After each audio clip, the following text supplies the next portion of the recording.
Jika Anda melihat seorang teman remaja yang terjerumus dalam pergaulan yang tidak sehat, langkah-langkah konkret apa yang akan Anda lakukan untuk membantunya? Oke, yang pertama-tama saya akan menasehatinya untuk agar tidak membuat hal-hal yang seperti itu. Yang kedua, saya akan mengajak dia untuk ke guru bimbingan konseling untuk mendiskusikan apa menurut dia masalah yang dia alami. Terus saya juga akan mungkin berbicara ke dia bahwa kenakalan remaja tuh tidak baik. Apa harapan Anda terhadap lingkungan pergaulan remaja di masa depan dan upaya apa yang menurut Anda perlu dilakukan untuk mewujudkan harapan tersebut? Harapan saya lingkungan remaja di masa depan itu lebih sehat dan positif.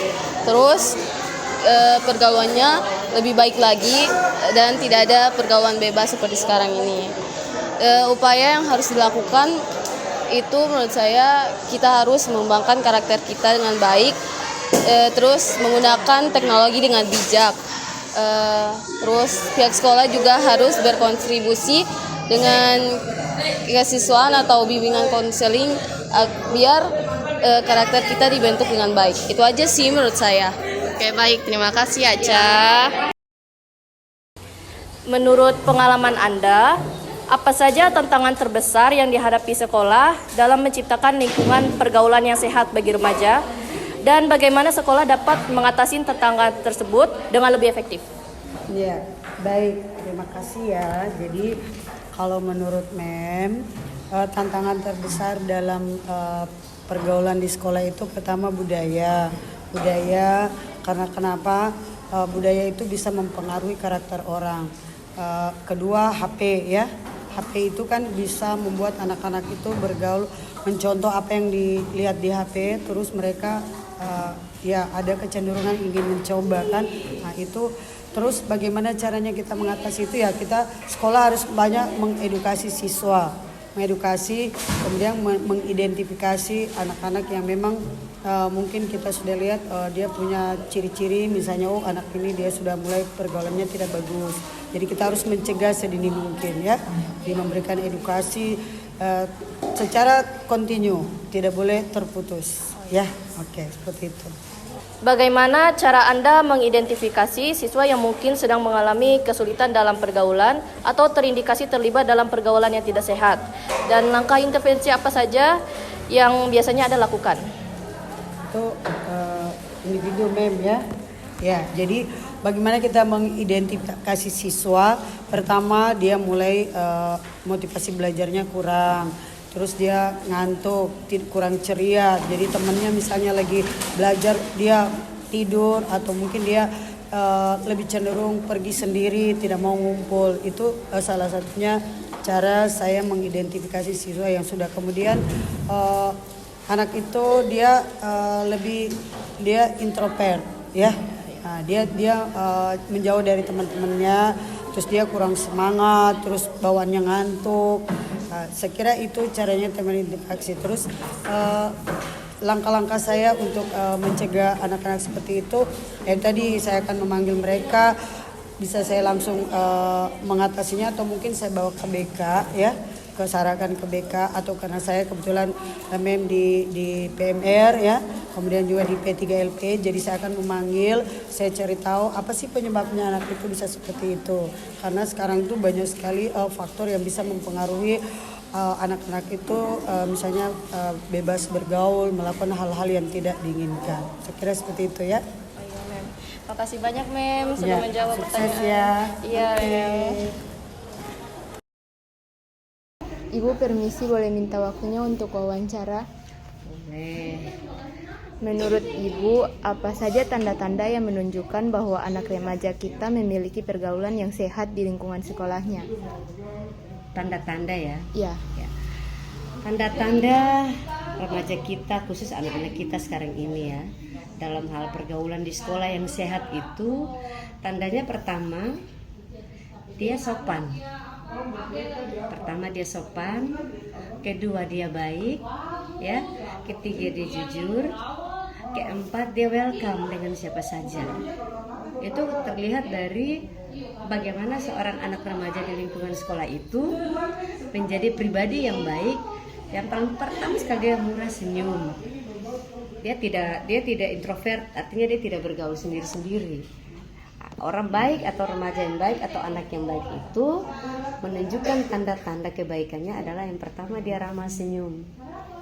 Attitude-nya ya, etika, sopan santunnya. Itu dia tanda-tanda pertama. Nah, kedua dan seterusnya, ketika dia bertemu dengan siapa saja, dia tidak kaku. Dia selalu lebih dulu menyapa orang, assalamualaikum contoh. Atau dia bilang begini, Vira boleh saya minta tolong? Atau Fatma boleh saya minta tolong? Kata tolong pertama yang ditunjukkan sudah menunjukkan bahwa dia adalah pribadi yang baik.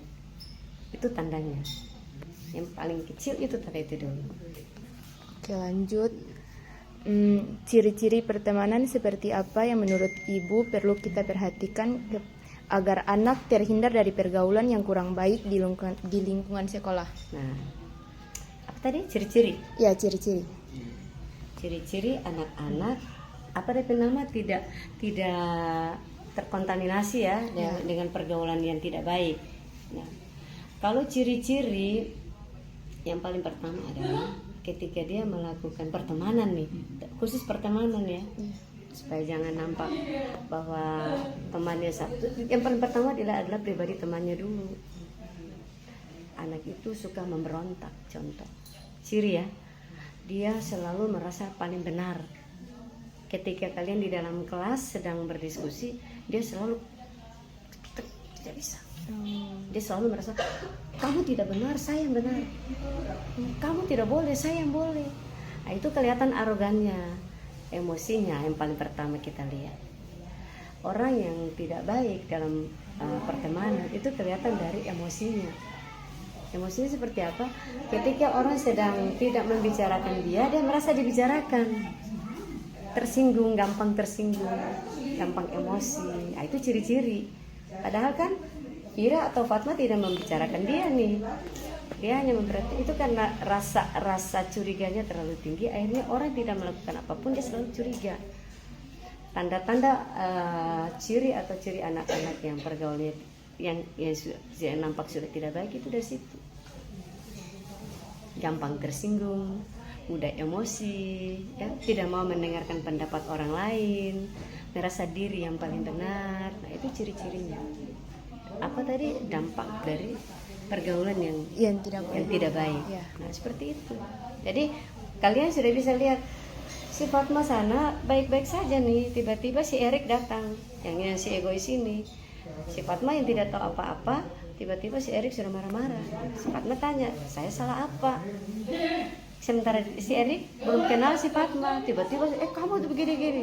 Kita ketahuan bahwa itu pribadinya mudah emosi dan gampang tersinggung, adalah orang-orang kurang baik. Bisa ketahuan itu, ciri-cirinya seperti itu. Mudah tersinggung, gampang marah, toh. Orang punya barang, dia bilang dia punya barang.